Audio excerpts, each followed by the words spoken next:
Kalian pernah ngerasain gak sih duit pas-pasan, tapi masalah ada aja datang.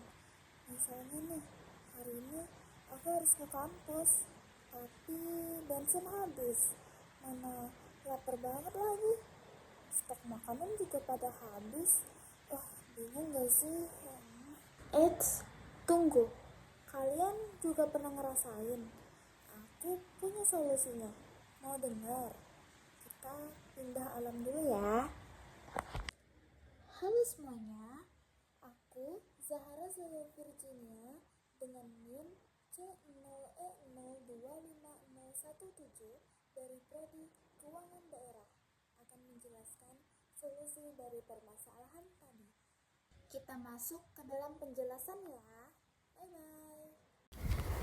Dalam ilmu ekonomi, kita mempelajari bagaimana manusia menghadapi kebutuhan yang tidak terbatas, sementara kemampuan untuk memenuhinya terbatas, misalnya uang, waktu, tenaga, atau keterampilan. Kondisi inilah yang disebut kelangkaan. Contoh sederhana, kita ingin membeli buku, gadget baru, atau jalan-jalan, tapi uang saku kita terbatas, jadi kita tidak bisa memenuhi semuanya sekaligus. Karena kemampuan pemenuhan kita terbatas, kita harus membuat pilihan, mana kebutuhan yang paling penting atau mendesak untuk dipenuhi terlebih dahulu. Misalnya dengan uang saku tadi, kita memilih buku kuliah dulu daripada jalan-jalan. Setiap pilihan pasti ada yang kita korbankan. Nilai atau manfaat yang kita tinggalkan itu disebut biaya peluang. Contoh, karena membeli buku, kita jadi batal jalan-jalan. Kesenangan jalan-jalan itulah biaya peluangnya. Sekarang kita akan membahas cabang ekonomi, yaitu ekonomi mikro dan makro. Ekonomi mikro mempelajari perilaku unit kecil seperti rumah tangga dan perusahaan. Contohnya harga sayur di pasar, bagaimana orang menentukan belanja bulanan, atau biaya produksi sebuah pabrik.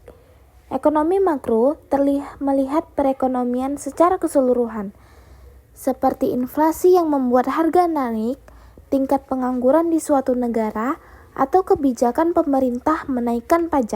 Kita juga mengenal berbagai jenis kebutuhan manusia.